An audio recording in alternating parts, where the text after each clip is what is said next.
शुरू हो गया। ठीक है, नमस्कार।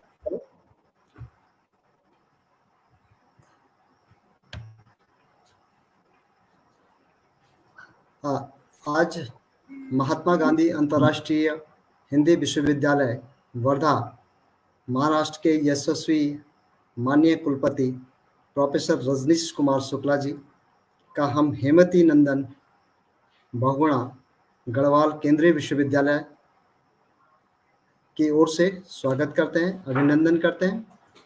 विश्वविद्यालय के राजनीति विज्ञान विभाग के इस वेब मंच पर मैं सर आपका हार्दिक स्वागत करता हूं, अभिनंदन करता हूं।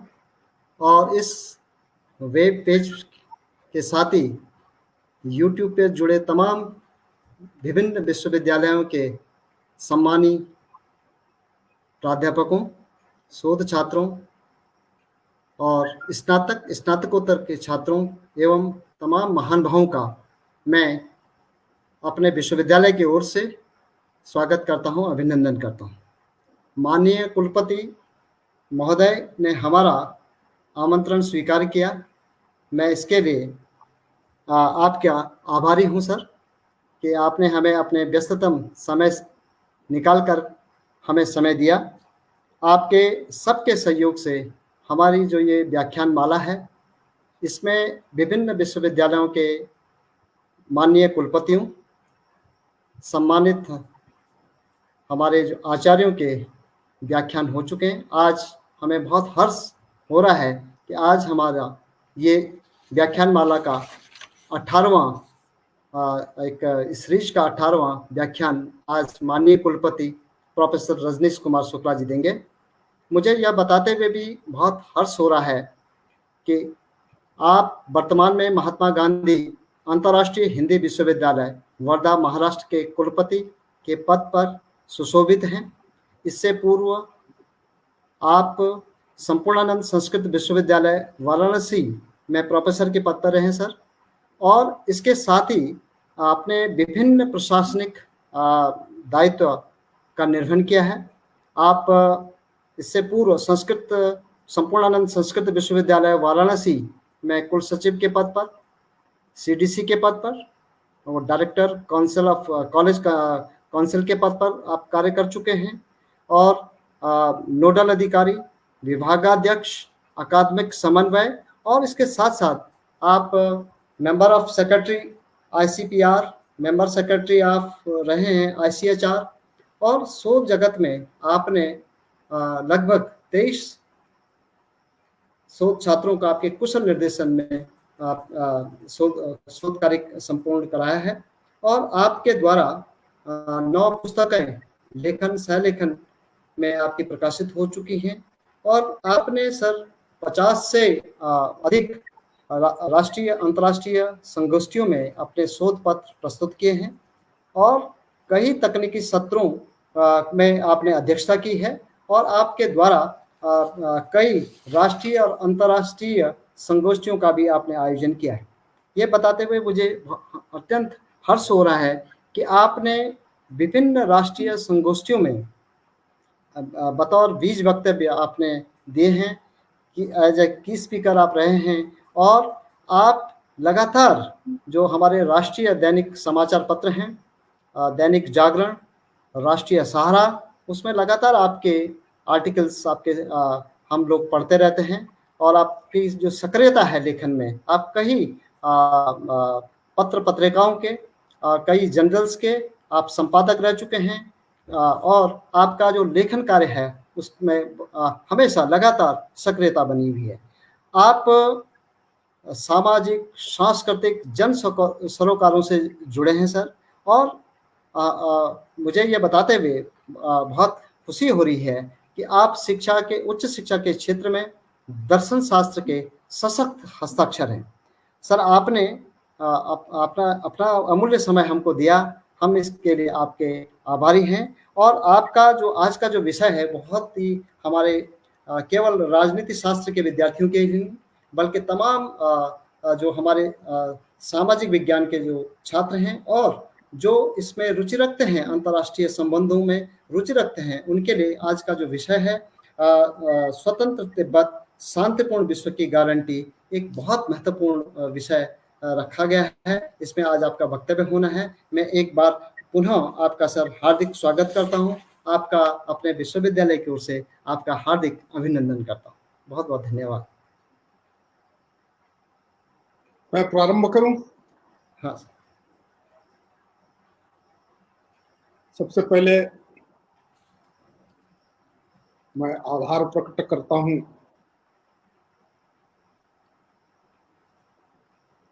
हेमवती नंदन बहुगुणा केंद्रीय विश्वविद्यालय की कुलपति,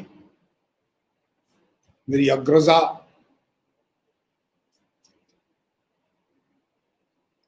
प्रोफेसर अन्नपूर्णा नौटियाल जी के प्रति कि उन्होंने अपने सम्मानित विश्वविद्यालय में मुझे कुछ बात करने का अवसर दिया। मैं आभार प्रकट करता हूं प्रोफेसर MM अग्रवाल और राजनीति विज्ञान विभाग के सभी अपने सहयोगी अध्यापक बंधुओं के प्रति कि राजनीति विज्ञान विभाग के फलक से भी मुझे कुछ बात कहने का अवसर प्राप्त हुआ। मैं तो शुष्क दर्शन का विद्यार्थी हूं और राजनीति तो तरंगों की तरह बदलने वाली चीज है और दुनिया जैसे जैसे तेज गति से बढ़ती जा रही है, राजनीति में परिवर्तन भी उतनी ही तेजी से होता जा रहा है। लेकिन हम सब जानते हैं कि राजनीति व्यवहार के जगत में, राजनय के जगत में, राष्ट्रीय स्तर पर, अंतर्राष्ट्रीय स्तर पर, चाहे जिस रूप में राजसत्ताओं के बदलने और उनके बनने के आधार पर बदलती हो, देरी से या जल्दी, किंतु राजनीति का जो विज्ञान है, राजनीति का जो सिद्धांत है, राजनय की जो वैश्विक दृष्टि है और संपूर्ण वैश्विक राजनय का जो अधिष्ठान है, वह कुछ अपरिवर्त्य, नॉन चेंजेबल और नित्य सिद्धांतों पर, इटर्नल थ्योरीज पर आधारित होता है। और उसमें सबसे महत्वपूर्ण बात है, राजनीति की दृष्टि से बात करें तो मैं दर्शन का विद्यार्थी होने के नाते इसका प्रारंभ प्लेटो की ओर से करूं या इधर चाणक्य की ओर से करूं या इन सबको पीछे छोड़ते हुए बृहस्पति और शुक्र के आधार पर करूं, सर्वत्र राजनीति का उद्देश्य एक भूभाग में रहने वाले जन की सुरक्षा, संरक्षा, उसको जीवन के बेहतर अवसर दिलाना और आने वाली पीढ़ियों के लिए एक बेहतर समाज, बेहतर राज्य, राष्ट्र और विश्व प्रदान करने के लिए जिस तंत्र की आवश्यकता होती है, उस तंत्र को निर्मित करना है। अर्थवती पृथ्वी यानी जन भूमि संघात से युक्त जो पृथ्वी है, उसका पालन करना, उसका रक्षण करना, यह अर्थशास्त्र में चाणक्य राजनीति की या अर्थशास्त्र की या राज्य व्यवस्था की परिभाषा के रूप में प्रस्तुत करता है। वैश्विक शांति का प्रश्न दुनिया में 20वीं शताब्दी के पूर्व कभी महत्वपूर्ण नहीं था, क्योंकि 20वीं शताब्दी के पूर्व दो राष्ट्रों के बीच का कोई युद्ध पूरी दुनिया को प्रभावित नहीं करता था। वैसे तो 20वीं शताब्दी में भी बहुत बड़ी संख्या में और कम से कम 50 तक, जिनको दो विश्व युद्ध कहते हैं, उन दो विश्व युद्धों की भी गणना कर ली जाए तो वस्तुतः वो विश्व युद्ध नहीं है। यूरोप और यूरोप से जुड़े हुए कुछ देश, एशिया का कुछ हिस्सा उससे प्रभावित होता है, शेष विश्व उससे अछूता है। लेकिन 1950 के बाद, द्वितीय विश्व युद्ध के खात्मे के बाद, युद्ध के क्षेत्र में तकनीक के विकास के बाद ये समझ में आने लगा कि राजनीति, राजनय अगर राष्ट्रों के आपसी संघर्ष को एक स्वाभाविक प्रक्रिया, मानव इतिहास के विकास का एक खराब किंतु अपरिहार्य अंग मान करके युद्धों को स्वीकृति देता रहेगा तो यह दुनिया कभी भी समाप्त हो जाएगी। इसके लिए लीग ऑफ नेशंस का उदय हुआ, यूएनओ का उदय हुआ, और उन सारी चीजों को आप हमसे बेहतर जानते हैं, इसलिए उसकी चर्चा नहीं करूंगा। मैं तो सिर्फ दुनिया के छत की चर्चा करूंगा, पामीर के पठारों की चर्चा करने वाला, हिमालय के ग्लेशियर्स की चर्चा करने वाला। मैं तो भारत और चीन के बीच वर्तमान चीन का जो 1/3 हिस्सा बनता है, ऐसे एक बड़े राष्ट्र के विलुप्त हो जाने की चर्चा करने वाला। ये चर्चा आज बहुत महत्वपूर्ण है। चर्चा तो तब भी महत्वपूर्ण थी जब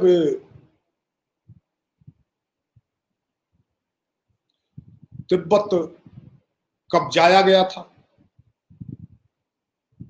चर्चा तो तब भी महत्वपूर्ण थी जब तिब्बत के ऊपर 1950 में आक्रमण किया गया था, दलाई लामा को समझौते करने के लिए बाध्य किया गया था। यह विषय तब दुनिया के लिए और भी महत्वपूर्ण हो गया कि एक बहुत बड़ा राष्ट्र, जैसा मैंने बताया, चीन की कुल भौगोलिक संरचना का, अरविंद को बोलो नक्शा दिखाना, कुल भौगोलिक संरचना का 1/3 आता है। अब 1/3 आने वाला राष्ट्र अचानक नक्शे से गायब हो जाता है। 1864 का एक नक्शा स्क्रीन पर है, आप उसको ध्यान से देखेंगे तो उसमें आपको भारत, तिब्बत और तिब्बत के दाईं ओर चीन दिखाई देगा। तिब्बत कितना बड़ा भूभाग है, इस नक्शे को देख करके समझा जा सकता है। भारत और चीन की सीमा का विवाद आज हर युवा के मन में है, हर अध्येता के मन में है, अखबारों में चल रहा है। अगर इसको समझेंगे तो भारत तिब्बत के बीच, भारत और चीन के बीच तिब्बत है, और 1959 तक संपूर्ण भारतीय सीमा के साथ चीन की सीमा कहीं मिलती नहीं है। आपको कैमरा ऑन रखना है, आपने मुंह दिखाना है। मैकमोहन लाइन का विवाद, ये भारत चीन सीमा का विवाद वस्तुतः स्वतंत्र अस्तित्व तिब्बत के कालखंड में तिब्बत और भारत के बीच एक उस प्रकार का सीमा विवाद था जिस सीमा विवाद में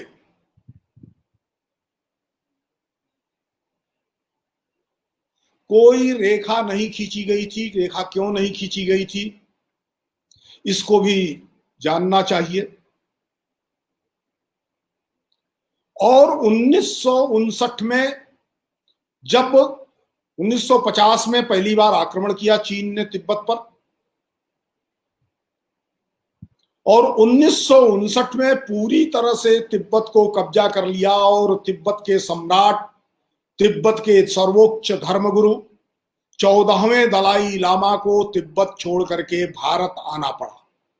तब से वह तिब्बत में तिब्बत की निर्वासित सरकार चला रहे हैं, पूरी दुनिया में तिब्बत की आजादी की लड़ाई लड़ रहे हैं। यानी भारत और तिब्बत के बीच अगर कोई संबंध था तो 1959 तक वह दो राष्ट्रों के बीच का संबंध था, और इन दोनों राष्ट्रों के बीच कोई सीमा विवाद नहीं था, इसलिए सीमा पर कोई चौकी भी नहीं थी, कटीले तार भी नहीं थे, और दुनिया का सबसे ऊंचाई पर स्थित राष्ट्र होने के नाते जिससे यूरोप और एशिया, ये दो महाद्वीप पूरी तरह से प्रभावित तो होते हैं, नियंत्रित किए जा सकते हैं,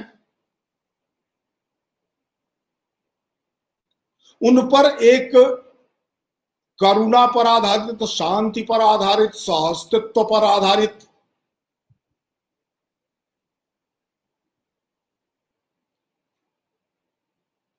राज व्यवस्था कायम थी, जिसके केंद्र में धम्म था। और हिमालय के भारतीय क्षेत्रों में भी तिब्बत के समान धर्म परंपरा का पालन करने वाला भारतीय समाज था। इनके बीच रोटी बेटी के रिश्ते थे, ठीक वैसे ही जैसे नेपाल और भारत के बीच रोटी बेटी के रिश्ते हैं, खेती के रिश्ते हैं, सीमा खुली हुई है। मैं इसलिए याद दिला रहा हूं कि आज नेपाल की सीमा पर भी विवाद शुरू हो गया।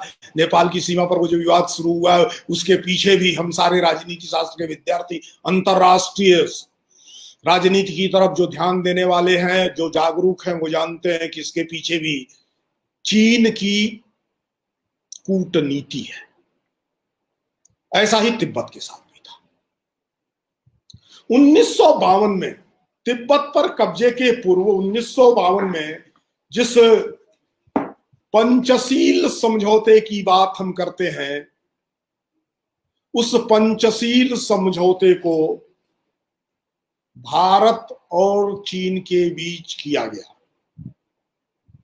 अब यह पंचशील समझौता क्या था? जब तक पंचशील समझौते को नहीं जानेंगे तब तक तिब्बत किस प्रकार विश्व शांति की गारंटी है यह समझ में नहीं आएगा। स्वतंत्र तिब्बत किस प्रकार पूरी दुनिया में तीसरे विश्व युद्ध को रोक सकता है जो आसन्न खड़ा है, जो प्रशांत महासागर में होगा, दक्षिणी चीन सागर में होगा, हिंद महासागर में होगा, हिमालय में होगा। हिमालय में भी लद्दाख की ओर से, अक्साई चीन की ओर से शुरू होगा कि अरुणाचल की ओर से शुरू होगा, इसके बारे में कल्पना करना मुश्किल है।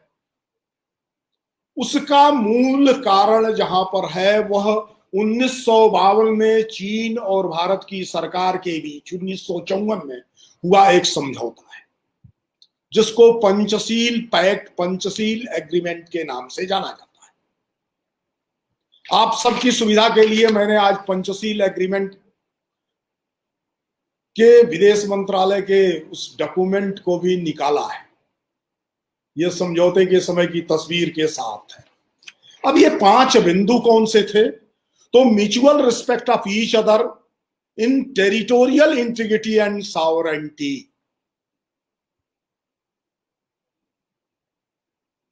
विवाद किस बात का है? टेरिटोरियल इंटीग्रिटी एंड सॉवरेंटी का ही है।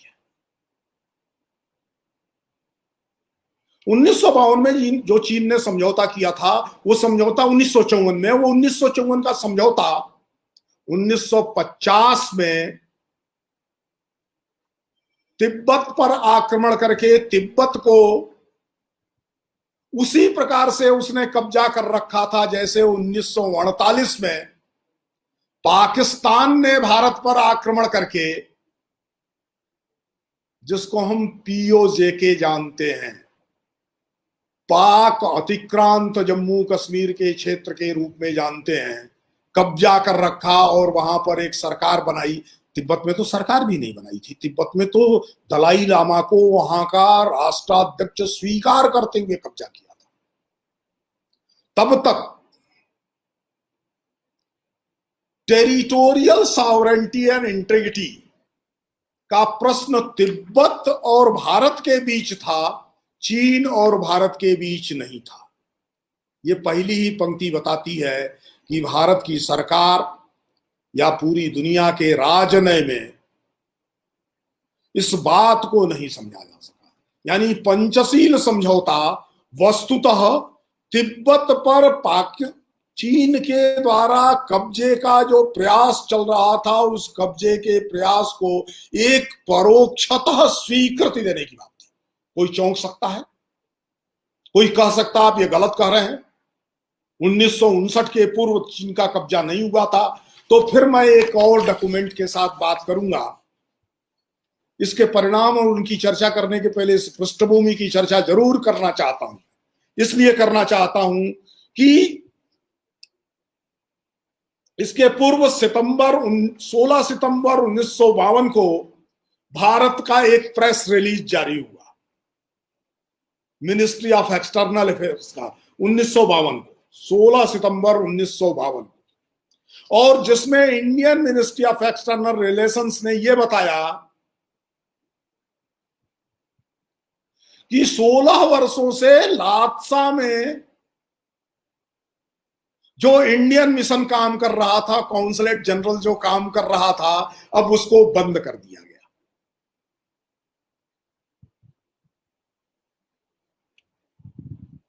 और उसके स्थान पर बीजिंग का, उस समय का पेकिंग का जो कॉन्सुलेट जनरल है,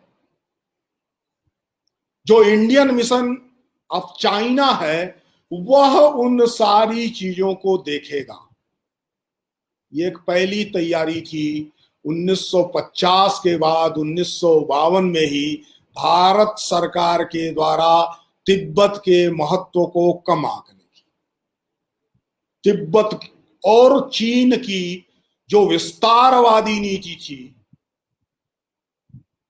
जिसका परिणाम 1949 का चाइनीज रिवॉल्यूशन था, हान जाति का जो विश्व साम्राज्य बनाने का सपना 400-500 वर्षों से पूरी दुनिया में चल रहा था, और उसके कारण से एशिया महाद्वीप बार बार हर 50-60 वर्षों में भिन्न भिन्न इलाकों में रक्त रंजित हो रही थी। 1864 के पूर्व भारत के साथ भी तिब्बत के संघर्ष हुए थे। तिब्बत का बड़ा हिस्सा तत्कालीन कश्मीर नरेश महाराजा गुलाब सिंह ने अपने राज्य में मिलाया था, और वो हिस्सा वैधानिक रूप से कश्मीर राज्य का हिस्सा माना जाता रहा। और इसलिए भारत की आजादी के बाद 1947 में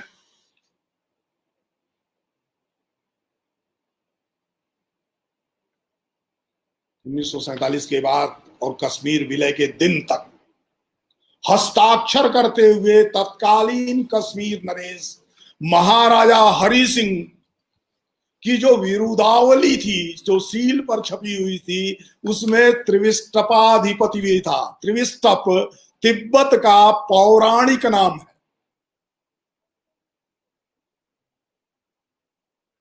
और उस तिब्बत में जहां 16 वर्षों से इंडियन मिशन काम कर रहा था, भारत की आजादी के पहले से काम,